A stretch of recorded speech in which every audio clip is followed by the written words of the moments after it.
ሴቶች የተዋጉላችሁን ሁለትም ሶስትም አራትም አግቡ ካለ በኋላ ነገር ግን ፍትህን አናደርግም ብላችሁ ከፈራችሁ አንዲት ብቻ አግቡ፣ ሁለተኛ እንዳታገቡ ብሏል። አንድ ብቻ አግቡ የሚል ቃል በቃል የምታገኙ በነገራችን ላይ የትኛው መለኮታዊ መጽሐፍ በሚባሉ ላይ አታገኙ። በቁርአን ላይ ብቻ ምታገኙት። አላህ ስብሐነ ወተዓላ በቁርአን ላይ ቃል በቃል አንድ ብቻ አግቡ ብሎ ተናግሯል። ያ ነው። ታዲያ ፍትህ ማድረግ ሲባል ምን ማለት ነው? በሚስቶች መካከል አለማዳላት ማለት ነው።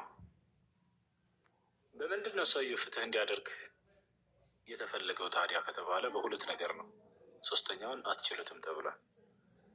በሁለቱ ምንድናቸው ከተባለ በሚስቶቹ መካከል በሚያደርግላቸው ወጪና በሚያደርግላቸው የቀን ክፍፍሎች እኩል ሊሆን ይገባል። ፍቅርስ እርሱን እኩል ሊሆን አይችልም። ይህ ነቢያት ራሱ እንደማይችል አላህ ተናግሯል። ነገር ግን ያ ሲባል እንደው እየጠላት በሱ ከእርሷ ጋር በቃ ይኑር ማለት አይደለም። ግን አላህ እኩል ማድረግ አትችሉም ብሎ ተፈጥሯችንን ስለሚያውቅ ተናግሮ ነው። የቱ ጋር ከተባለ ሱረቱ ኒሳ መጨረሻው ላይ ወለን ተስተጢዑ አን ተዕዲሉ በይነ ኒሳ አለ። በሴቶች መካከል ፍትህን ልታደርጉ አትችልም በፍጹም ወለው ሐረስቱም እንደፈልጋችሁ ብትጓጉም እንኳን አለ። ያ ማለት በፍቅር ማለት ነው። በፍቅር እኩል ልታደርጉ አትችልም በፍጹም አለ። ለዚህም ነው ነቢያችን ሰለላሁ ዐለይሂ ወሰለም መን አሐበ ናስ ኢለይከ ያ ረሱለላህ ተባሉ። አንተ የአላህ መልክተኛ ሆይ ከእርሶ ዘንድ ከሰው ሁሉ ተወዳጅ ማን ነው ሲባሉ አይሻ ነው ያሉት። ከስራ ነው የተገዙ አይሻ፣ ኸዲጃ ምናምን አይሻ ነው። ወሚን ሪጃል ተባሉ፣ ከወንድስ ተባሉ አቡሃ አሉ፣ አባቷ ብለው ተናገሩ አቡበክር ሲዲቅ። ስለዚህ ሐታ ነቢያቶች ዘንድ ይሄ ነገር በፍጹም የሚያስወቅሳቸው ነገር አይደለም። ልክ እናት ለምሳሌ 10 ልጆች ሊኖሯት ትችላለች። 10ም በአንድ አይን ትወዳቸዋለች ወይ? አትወድም። ማለት ትጠላቸዋለች ማለት አይደለም። ግን ከሁሉም የተለየ አንድ የምትወደው ይኖራል። ከዚያ መቀጠል የምትወደው ይኖራል። ከዚያ መቀጠል የምትወደው ይኖራል። ይህ የሰው ልጅ ጠቢዓት ልኢንሳን፣ የሰው ልጅ የተፈጥሮ ባህሪ ሆኖ በቃ በዚህ አይወቀስም። በዚህ እርሷም አትወቀስም። ግን አላህ ምን አለ ቀጥሎ? ፈላ ተዘሩሃ ከልሙዓለቀ እያለ ይናገራል። ፈላ ተሚሉ ኩለል መይል ፈተዘሩሃ ከልሙዓለቀ። እንደው ይህን ስላችሁ ግን ሙሉ በሙሉ ወደ አንዷ አመዘንበልን አትዘንበሉ። በፍቅርም ቢሆን ያችኛዋን ልክ እንደተንጠለጠለች የምትተዋት እስክትሆኑ ድረስ እንዳትሆነዋል። ያችሁ ስለዚህ ከምን አንጻር ነው? ከሚያደርግላቸው ወጪና ከሚያደርጋቸው የቀን ክፍፍሎች እኩል ፍትሃዊ መሆን አለበት። ታዲያ ይህን ስንል ጊዜ አንድ ሐዲስ ሰው ሊያነሱላቸው ይችላሉ። እርሱ ምንድነው? ነቢያችን ሰለላሁ ዐለይሂ ወሰለም ከድንግል ሴቶች ጋር እጥፍ መቆየትን አስተምረዋል።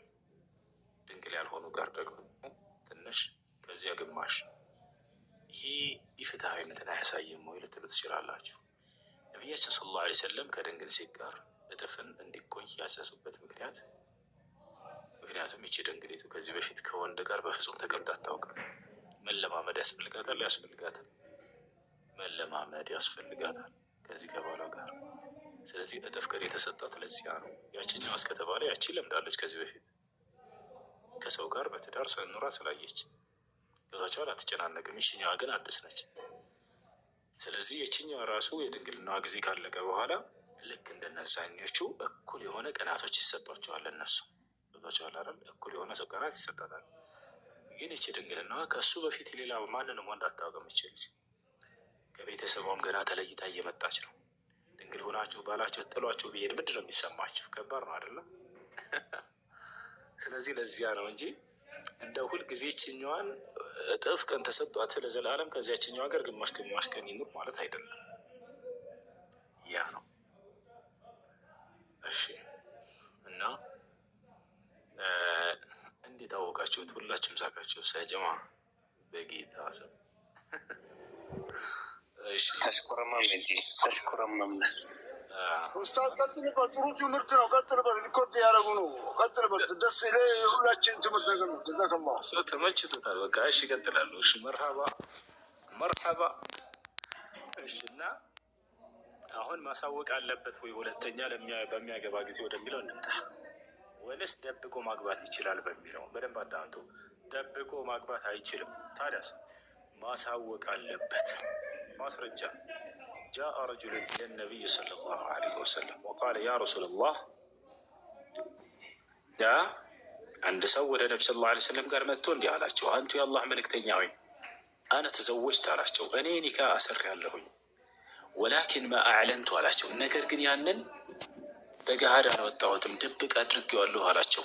ነቢ ሰለላሁ ዐለይሂ ወሰለም ተቆጡ። አውሊም ወለው ቢሻቲን አሉት። እንዴ አንዲት ፍየል እንኳን ብትሆን አርደህ አውጅ እንጂ በድግስ አሉት። አንዲት ፍየል እንኳን ብትሆን አርደህ ድግስ አድርገህ አውጅ፣ ሚስጥር አታድርግ፣ በገሃድ አውጣ ሰርጉን አሉት። ደብቆ ማግባት የሚባል ሂሳብ የለም። በግልጽ ማውጣት እንዳለበት ነቢያችን ሰለላሁ ዐለይሂ ወሰለም ተናግረዋል።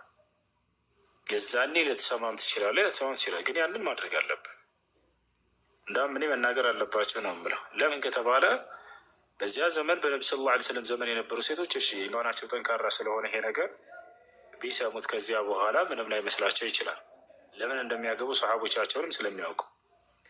አሁን ላይ ግን ኢማናቸው እንደዛ አይደለም። ይህን ነገር ብትሰማ አይምሮዋ ሊረበሽ ይችላል። ለምን ሳይነግረኝ በሚለው ቀስ ብሎ ያንን ነገር ዳው ቢያሳምናትና ቢነግራት